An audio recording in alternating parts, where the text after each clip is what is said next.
As New Republic morale is bolstered by their successful rescue of the refugee ships over Talfaglio, the Skywalker solo clan braces for the return of the Mikia strike team without the two sons of Han and Leia. Meanwhile, War Master Savong La prepares the Yuuzhan Vong fleet for an assault on their most ambitious target yet, the galactic capital, Coruscant. Welcome to the Wizards and Warriors channel, where today we're continuing our discussion of the Yuuzhan Vong War, as all hope seems to be lost for the survival of the galaxy. When Savong La was briefed on the devastating loss of the Yuuzhan Vong forces over Talfaglio, including the capture of Lauka, a vessel bearing a Yamosk war coordinator, he instructed his subordinates to prepare to launch Battle Plan Coruscant. The War Master's strategy involved a planned pincer movement to surround the capital and cut it off from reinforcements. One prong of the planned attack was via Boleas, a traditional military access point to Coruscant, which had also been the staging ground used by the Rebel Alliance in their own liberation of Coruscant 2 decades earlier. The second prong would go through Reissi, allowing the Yuuzhan Vong to bypass the heavily fortified shipyard world Bilbringi, which had long been a factor preventing significant expansion in the region. While Savong La consulted the priests about his plan, looking for approval from the gods, Master Skywalker appeared before the New Republic Senate. He was greeted by a roaring ovation for his victory at Talfaglio, but while many, including Borsk Felia, were now openly on his side, significant opposition remained. Chief among this opposition was Senator Shesh of Kuwait, whom we know as one of the Yuuzhan Vong's most highly placed spies. She accused Luke of influencing the minds of Generals Werjantilles and Gambeliblis, two officers who had helped the Jedi strike at Talfaglio, despite not being officially authorized to do so. Many Inner Rim senators, who still hoped they could appease the Yuuzhan Vong, joined Shesh in her opposition, but Felia directed the military to begin operating in full cooperation with the Jedi. While giving this directive, which technically exceeded his legal authority, Felia was informed of another development. The Yuuzhan Vong fleet had arrived at Boleas. Knowing a siege of Coruscant would take significant resources, Savong La's strategy for taking Boleas was quite conservative. Most of the fleet, including La's flagship, Sunalok, remained at a distance from the planet, whose defenses mostly consisted of troops stationed at an old Imperial installation on the surface, and a network of orbital stations. Rather than engage the stations directly, 3 divisions of Yuuzhan Vong troops were sent to install a massive Dovin basal on the planet. Rather than use this to destroy the planet with its own satellites, as had been done at planets like Serpendal at the war's outset, the Dovin basal was used to disrupt the orbit of the defensive stations. At Reissi, the Vong were even more successful, given that no word was able to reach the New Republic about the assault until after the planet's fall. A sizable task force entered the system, including 8 Matalok cruisers and dozens of smaller support craft. As at Boleas, the focus was on a ground invasion to prevent the loss of ships, this time deploying genetically modified Minok-like creatures that could absorb the comm waves from the New Republic forces' attempts to send out a distress call. Reissi had been considered safe by the New Republic, who expected the Yuuzhan Vong to instead attack Bilbringi from their position on the nearby world of Vortex, leaving Reissi largely undefended beyond a few starfighter squadrons. Master Skywalker had even requested Booster Terric keep the Star Destroyer Errant Venture, which was acting as a mobile Jedi Academy stationed at Reissi, due to its proximity to the Jedi base on Eclipse. As the Reissi base was overwhelmed, the defense fighters docked with Errant Venture, escaping to Eclipse.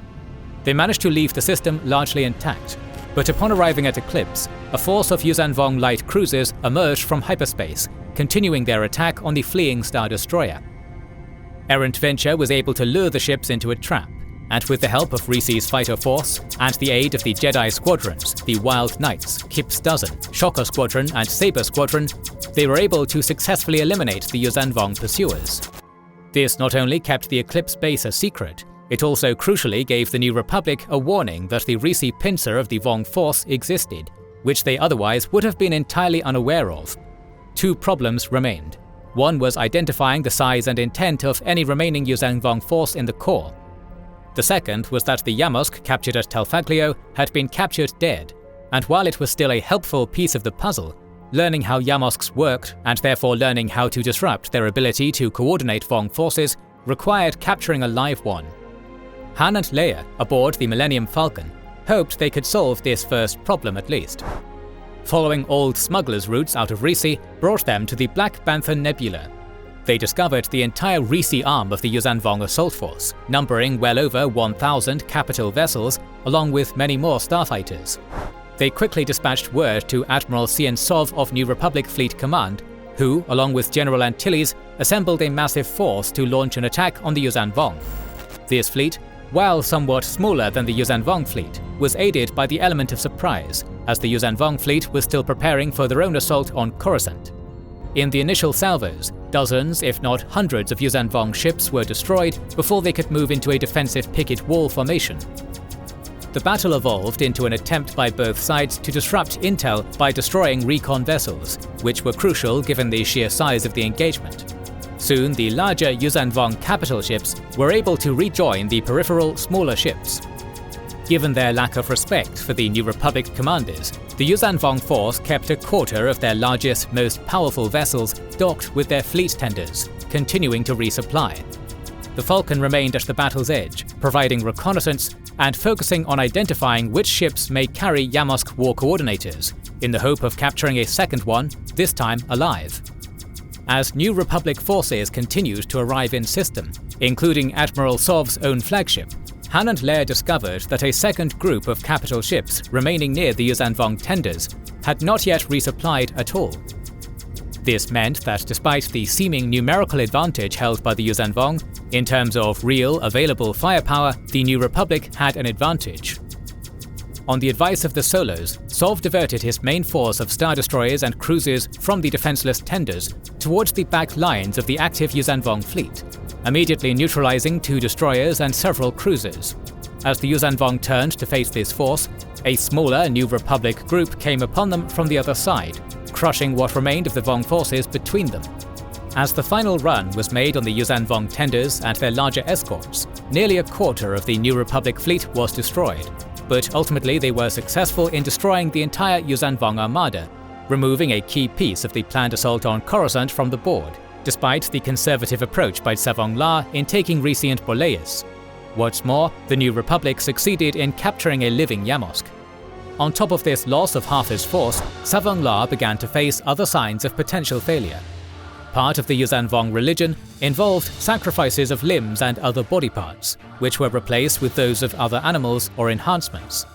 La had sacrificed an arm and had a claw grafted on, but his body was showing signs of rejecting the implant, a sign in Yuzhanvong society of disfavor with the gods. He believed it was a potential sign of displeasure with his plan to take the capital, but Supreme Overlord Shimra indicated it was because of his failure to capture Jaina and Jason solo, given the importance of twins within Yuzhanvong society, and their ongoing escape from their mission on Mikir, which we covered in the prior episode. Shimra insisted that the gods would give them Coruscant, but La must provide the gods with the twins. The New Republic was attempting to lay hyperspace mines between Coruscant and Boleas, the remaining attack vector held by the Yuzhanvong, but information from Senator Shesh once again limited the utility of these defenses. As the final preparations for the planet's defense were ongoing, the Jedi Council discussed their own response. Master Luke Skywalker and Leia Solo each felt the death of Anakin Solo in the Force from Mikir. With little time having passed to process their grief, the Yuzhanvong fleet began appearing above Coruscant, approaching from the Obo Rin Comet Cluster. The Yuzhanvong fleets, numbering thousands of ships, were led by Savong La himself and his brother Mal La. The planned ground assaults were to be led by Rumzikar. The New Republic's own massive forces, including as much as half of their total galactic navy, immediately moved to confront them. General Gam Beliblis and the Second Fleet engaged directly, while they were supported at range by the First Fleet and Admiral Crefay. General Wedge Antilles moved to attack the rear flank of the Yuzhanvong. On the surface, Karlis Riken prepared ground forces for a defense against any landing troops. Borsk Felia was present in the Senate, which remained in session, but overall command remained with Admiral Sov. As the Jedi made a bombing run on Savong La's flagship, Sunalok, attempting to take out the Yamosk, distressing communications began to be heard over the comms. Over 600 transponders had been activated from liners carrying refugees taken by the Yuzhanvong, held hostage, and used as shields within the Yuzhanvong fleet on their approach, intending to drive the ships directly into the planetary shields. Sov attempted to order the New Republic forces to cease fire, but Gam Beliblis continued his attack, firing directly upon the refugee ships. The New Republic chain of command fell into disarray, and Felia went as far as trying to relieve Sov of command. Crefet, despite agreeing with Iblis's actions, was one of the many officers who stood in support of Sov in response. Felia attempted to beseech Leia for support, but she remained with Han in their apartment, guarding Luke and Mara's son Ben, still reeling from the loss of Anakin.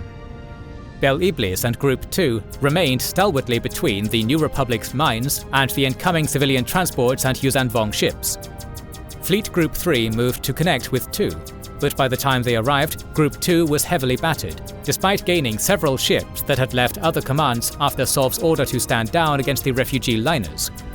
Mutiny attempts were bravely made on many refugee ships, but ultimately were unsuccessful in deterring the assault on the planet's shields. Evacuation attempts began on the planet, as the Jedi also realized the Yuuzhan Vong had brought multiple Yamosks, meaning the destruction of one would not impact the overall battle coordination efforts. The battered New Republic still had one more trick up its sleeve. General Lando Calrissian had ordered all orbital mines disabled before the refugee ships had gotten in range, knowing the mines and shields together wouldn't be able to stop the refugee ships from taking down the shields. The New Republic fleets hung back as the Yuuzhan Vong warships surged past, and finally the mines were reactivated, with the Yuuzhan Vong fleet already in their midst, and the New Republic fleet in position to fire upon them. This had a devastating effect on the Yuuzhan Vong fleet, but they were not to be deterred. Evacuation efforts continued as the Yuuzhan Vong flooded the planet. Bossk Felia refused the order of Han and Leia to evacuate him, deciding to remain behind in one last act of defiance, and asking Leia to give a speech upon her own exit to rally the people of the New Republic. As Zomzikar's forces entered the Senate and reached his office, Felia detonated a proton bomb, killing himself and thousands of Yuuzhan Vong warriors. Only one silver lining remained, as military and civilian ships continued their evacuation. Scientist Danny Kui and Master Kilgal had successfully used what they learned from the Yamosk they captured to produce a frequency that could jam Yamosk communications. Too late to turn the Battle of Coruscant, but this would be a key discovery for the remainder of the war. On Mikir, the remainder of the Jedi task force had escaped, leaving Jacen behind, knowing he was safer as long as Jaina remained out of the Yuuzhan Vong's reach. Savong La held the capture of Jaina to be of a similar priority to that of Coruscant, given his failing implant, and so Priest Harar of the goddess Yunhala's deception sect had been dispatched alongside his own son, Kali La, to assist Nominor in the capture of the Jedi. With barely half of their original force left, the strike team set course for Coruscant, unaware of the planet's fall. They arrived still flying the Yuuzhan Vong frigate Kastar in the midst of the frantic evacuation. They attempted to blend in with the Yuuzhan Vong fleet, while avoiding New Republic forces, but they were being swarmed by New Republic X-Wings. Leia, on board the Millennium Falcon with Han and the Skywalkers, sensed the presence of Jaina on the Kastar, while Han recognized her flying style. She instructed the nearby X-Wings to hold their fire, allowing Kastar to make a jump out of the system to safety. The strike team, like others in the fleet, began making their own plans on where to head, while leaving the capital planet to its fate. Remaining elements of the Third Fleet, led by Wedge Antilles, jumped for Boleas, which had been abandoned by the Yuuzhan Vong as they concentrated their forces for the attack on Coruscant. It was one of the clearest paths out of the core, so Antilles hoped they would be able to defend it long enough to allow most evacuating civilians to pass through, while also providing a potential rendezvous point for other military forces. Garm Bel Iblis, frustrated by the breakdown in the command structure, a problem which would now only worsen with the death of the Chief of State, took what remained of his forces to Fondor and Talan in the Tapani sector. Han and Leia, along with Jaina and the Kastar, independently made the decision to seek safety and regroup within the Happies cluster, where a member of the strike team, Tenel Katjo, was also crown princess. The political climate on Happies was tense. Many were furious over the loss of the Happen fleet during the Battle of Fondor. Tenel Ka's mother, Queen Mother Teneniel Jo, had even been rendered comatose by the impact through the force of their deaths, leaving yet another political vacuum. The situation for the New Republic seems bleak. A lack of leadership and even communication could spell further disaster for the galaxy, while military resistance also hangs on the ability to escape from the core. Join us next time as we discuss the renewal of the Happen fleet and the harrowing defense of Boleas. Please consider liking, subscribing, and clicking the bell icon to be notified when new videos on the Wizards and Warriors channel are released. These videos would also be impossible without the support of our patrons and channel members here on YouTube. You can follow the links in the description to join them and get early access to videos, our Discord, a release schedule, and other benefits. This is the Wizards and Warriors channel, and we will catch you on the next one.